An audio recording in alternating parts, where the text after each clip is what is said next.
Friends வாங்க இன்றைக்கி நம்ம வெண்டைக்காய் புளிக்குழம்பு எப்படி செய்கிறதுன்னு பார்க்கலாம். அதுக்கு தேவையான பொருள்லாம் பார்க்கலாம் வாங்க. அதுக்கு தேவையான பொருள் வெங்காயம், தக்காளி, கருவேப்பிலை, பூண்டு, மிளகு, சீரகம், புளி, வெண்டைக்காய், தேங்காய் துருவல், மஞ்சத்தூள், மிளகாய்த்தூள், தனி மிளகாய்த்தூள், மல்லித்தூள். நான் வந்து இந்த எல்லா பொடியும் சேர்ந்து அரைக்கிறதெல்லாம் பண்ண மாட்டேன். நான் எப்போவுமே வந்து தனி மிளகாய்த்தூள், தனி மல்லித்தூள் தான் வச்சுருப்பேன். இந்த 3 மட்டும்தான் நான் யூஸ் பண்ணுவேன் எல்லாத்துக்கும். வாங்க நம்ம வெண்டைக்காய் புளிக்குழம்பு எப்படி செய்யலான்னு பார்க்கலாம் வாங்க. வாங்க புளிக்குழம்பு எப்படி வைக்கிறதுன்னு பார்க்கலாம். ஃபஸ்ட்டு அதுக்கு அடுப்பை பற்ற வச்சுக்கலாம்.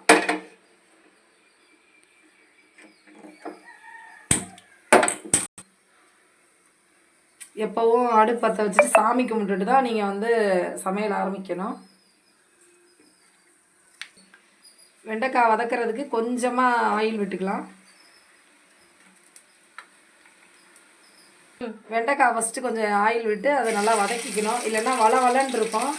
அதனால் வெண்டைக்காய் வந்து ஈரப்படாமல் நல்லா உடச்சிட்டு இது மாதிரி அரிஞ்சு வச்சுக்கணும். அரிஞ்சு வச்சு லைட்டாக எண்ணெய் ஊற்றி வெண்டைக்காயை வதக்கிக்கணும்.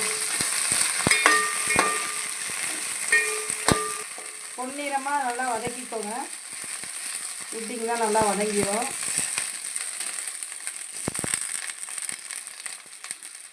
நல்லா வதங்கணும். வதங்கினா தான் அந்த வளவளப்புலாம் போகும். நல்லா வதக்கிக்கணும்.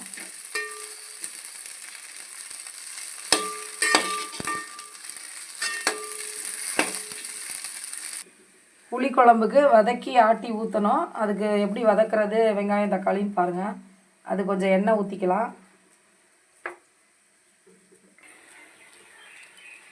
அதுக்கு வந்து மிளகு ஃபஸ்ட்டு கொஞ்சம் போட்டுக்கணும். அப்புறம் கொஞ்சம் சீரகம் போட்டுக்கணும். அதோட பூண்டும் போட்டுக்கணும்.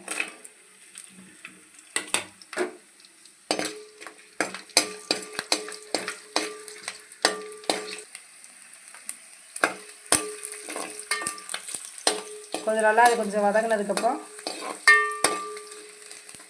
வெங்காயம் போட்டுக்கணும்.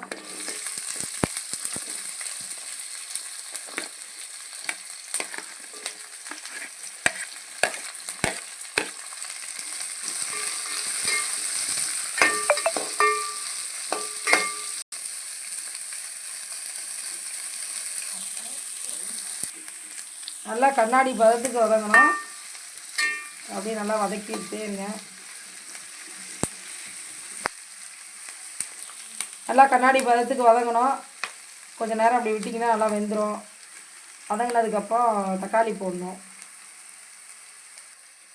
இது மாதிரி நல்லா மின்னணும். நல்லா கண்ணாடி பதத்துக்கு வதங்கணும். அதுக்கப்புறம் தக்காளி போட்டு இதோட வதக்கிடணும்.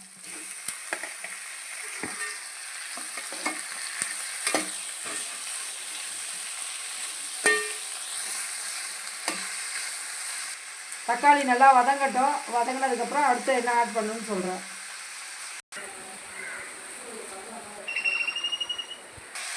தக்காளி இந்த மாதிரி நல்லா வதங்கிடுச்சு. இப்போ இதோட வந்து புளி போடணும். புளி வந்து நான் கரைச்சி ஊற்ற மாட்டேன், இதிலே போட்டு ஆட்டிக்குவேன். அதுக்கு வந்து நீங்கள் என்ன பண்ணணும், இது மாதிரி அதில் இருக்க அந்த கொட்டை அந்த நார் இதெல்லாம் எடுத்துகிட்டு இது மாதிரி வச்சுக்கோங்க. வச்சுட்டு இந்த மாதிரி இதில் இருக்க நார் இந்த கொட்டை இதெல்லாம் எடுத்துகிட்டு இந்த மாதிரி வச்சுக்கோங்க. நான் வந்து கரைச்சி ஊற்ற மாட்டேன் புளிக்குழம்புக்கு. இந்த மாதிரி இதோடவே போட்டு வதக்கிடுவேன். இந்த அளவுக்கு புளி போட்டால் போதும். இந்த மசாலா தான் நம்ம இதில் போட போகிறோம். இது வந்து மஞ்சத்தூள், மிளகாய்த்தூள், மல்லித்தூள். ஃபஸ்ட்டு மஞ்சத்தூள் கொஞ்சம் போட்டுக்கோங்க. ஒரு அரை ஸ்பூன் மஞ்சத்தூள். அதுக்கப்புறம் 1 ஸ்பூன் மிளகாய்த்தூள், 2.5 ஸ்பூன் மல்லித்தூள். இதெல்லாம் போட்டு நல்லா வதக்கிடுங்க. மல்லித்தூள் ரொம்பவும் அதிகம் போட்டுறாதீங்க, அப்புறம் மல்லி ஸ்மெல் வரும். இது வந்து எண்ணெயிலேயே இந்த பொடி வந்து வதங்குறதுனால அதோட பச்சை ஸ்மெல்லாம் போயிடும். பச்சை ஸ்மெல்லாம் போயிடும். அடுப்பை கொஞ்சம் சிம்மில் வச்சுக்கோங்க. ஏன்னா இல்லைன்னா கருகிரும். பொடி போட்டிருக்கோம் இல்லையா, அதனால் அடுப்பை சிம்மில் வச்சுட்டு வதக்குங்க. இந்த ஸ்மெல் கொஞ்சம் போனதுக்கப்புறம் இது பண்ணுங்கள், தேங்காய் போட்டுக்கோங்க. அந்த பச்சை ஸ்மெல் போனதுக்கப்புறம் நீங்கள் தேங்காய் எண்ணெயில் போட்டுடலாம். இல்லை அரை மூடி தேங்காய் எடுத்து இதுக்கு போட்டுக்கணும்.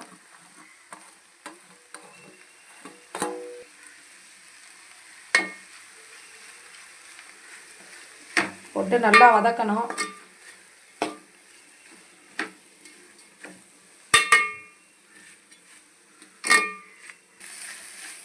இது நல்லா அப்படியே வதக்கணும். அந்த தேங்காய் வதங்கும் போது நல்லா வாசம் வரும், ஸ்மெல் மூக்குக்கு வரும். அப்போ வந்து இதை இறக்கிடுங்க.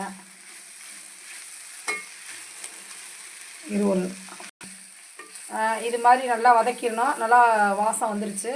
அவ்வளோதான், ஸ்டவ் ஆஃப் பண்ணிடணும். உங்களுக்கு அப்படி சப்போஸ் எண்ணெய் பற்றலைன்னா நீங்கள் எண்ணெய் கொஞ்சம் ஊற்றிக்கோங்க. வரன்னு இருந்துச்சுன்னா கொஞ்சம் எண்ணெய் ஊற்றி வதக்குங்க, ஒன்றும் பிரச்சனை இல்லை. இது புது பாத்திரங்கிறதுனால லைட்டாக ஒட்டியிருக்கு. பழக சரியாக வந்துடும். அவ்வளோதான், நல்லா வதங்கிருச்சு. இதை நல்லா ஆற வச்சு மிக்சியில் போட்டு நல்லா ரொம்ப நைஸாக அரைக்கக்கூடாது, ரொம்ப குறைன்னு அரைக்கக்கூடாது. ஒரு மீடியமான பதத்துக்கு அரைச்சி எடுத்துகிட்டு வரணும். அதுக்கப்புறம் தான் குழம்பு நம்ம ரெடி பண்ண முடியும். வாங்க, இதை நம்ம அரைச்சி எடுத்துகிட்டு வந்துடலாம்.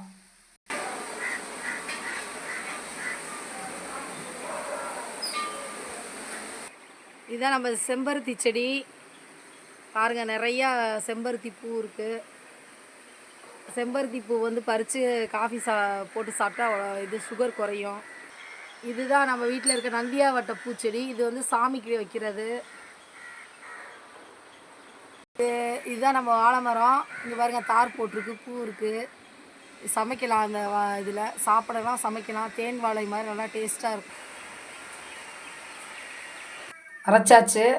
இப்போ வந்து நம்ம குழம்பு வைக்கிறது பார்க்கலாம் வாங்க. அதுக்கு வந்து தேவையான எண்ணெய் ஊற்றிக்கலாம்.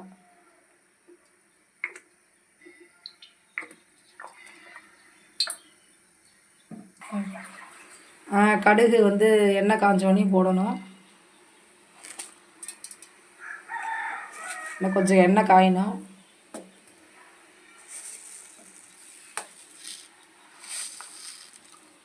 வெண்டைக்காய் வந்து மூளைக்கு நல்லது. வெண்டைக்காய் வந்து சாப்பிட மாட்டாங்க. இந்த மாதிரி குழம்பு வச்சு கொடுங்க, நல்லா டேஸ்ட்டாக இருக்கும். குழந்தைங்க எல்லாமே சாப்பிடும். வெண்டைக்காய் வந்து நல்லா எண்ணெயில் நல்லா வதக்கிட்டிங்கன்னா அந்த வளவளப்பு தன்மை இருக்காது. அதனால் குழந்தைங்க நல்லா விரும்பி சாப்பிடும். இந்த மாதிரி புளிக்குழம்பு வச்சு கொடுங்க, சூப்பராக இருக்கும். எண்ணெய் காஞ்சிடுச்சு, கடுகு போட்டுக்கலாம்.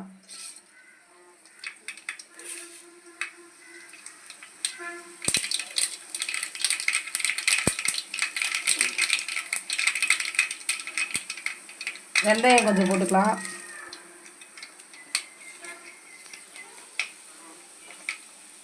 நல்லா வதக்கிக்கலாம்.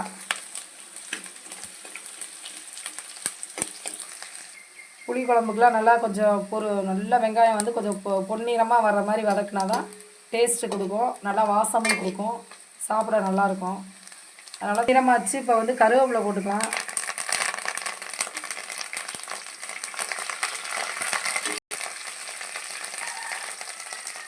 அதுக்கப்புறம் தக்காளி போட்டுக்கலாம்.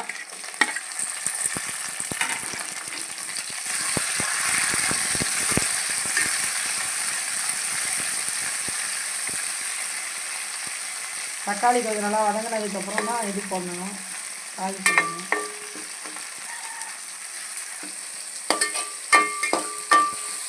தக்காளி நல்லா வதங்கிடுச்சு. இப்போ வெண்டைக்காய் போட்டுக்கலாம். வதக்குதான் வெண்டைக்காயே போட்டுக்கணும்.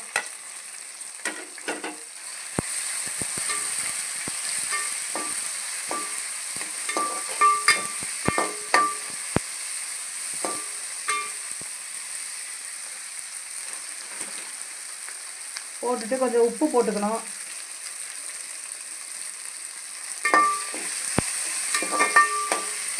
ஒரு 2 மினிட்ஸ் வந்து இந்த எண்ணெயிலே கொஞ்சம் வெண்டைக்காய் மறுபடி வதங்கணும்.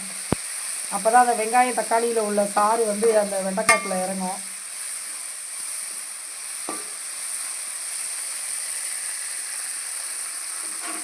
அரைச்சி வச்ச இதெல்லாம் போட்டுக்கலாம்.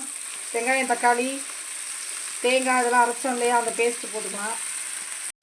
தேங்காயெலாம் ஊற்றியாச்சு, தண்ணி கொஞ்சம் ஊற்றியாச்சு. நம்ம குழம்புக்கு எவ்வளோ தேவையோ அவ்வளோ தண்ணி ஊற்றிக்கலாம். இன்னும் கொஞ்சம் ஊற்றிக்கலாம் குழம்புக்கு தண்ணி.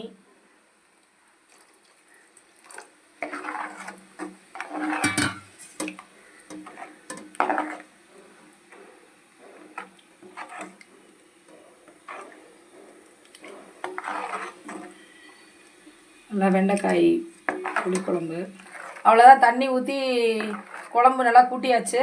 இனிமேல் இது ஒரு 5 நிமிஷம் வேக வச்சிங்கன்னா காய் வெந்துடும். ஏன்னா ஆல்ரெடி நம்ம வந்து வதக்கிட்டோம், 2 தடவை வதக்கிட்டோம். அதனால் சீக்கிரம் குயிக்காக வெந்துடும் வெண்டைக்காய். மூடி போட்டு வேக வச்சிடலாம். வெந்ததுக்கப்புறம் பார்க்கலாம் எப்படி இருக்குன்னு குழம்பு.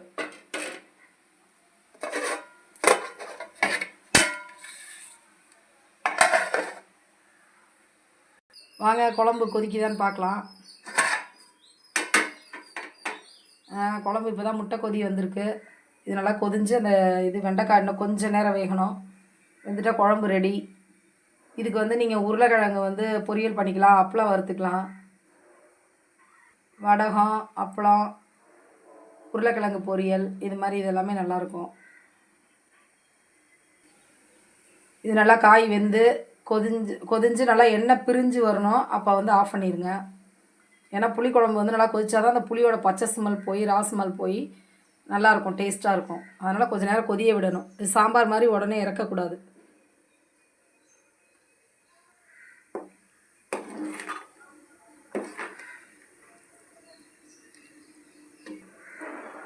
வாசம் அருமையாக இருக்குங்க. எனக்கு இது என்னால் இது உணர முடியுது. இது நீங்களும் பண்ணி பாருங்கள், உங்களுக்கு தெரியும். வாசம் அவ்வளோ அருமையாக இருக்குது. டேஸ்ட்டு சூப்பராக இருக்குது. குடிச்சு பார்த்தோம், நல்லா இருக்குது. எல்லாமே கரெக்டாக பர்ஃபெக்டாக இருக்குது. கொதியட்டும், அது காய் வெந்தோடனே நான் சொல்கிறேன். வாங்க குழம்பு கொதிஞ்சிருச்சான்னு பார்க்கலாம். நல்லா கொதிஞ்சு எண்ணெய் பிரிஞ்சு வந்துடுச்சு.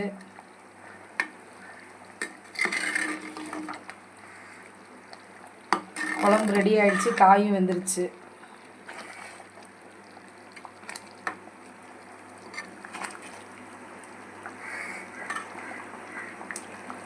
இதான் வெண்டைக்காய் புளிக்குழம்பு எப்படி இருக்குன்னு பாருங்கள்.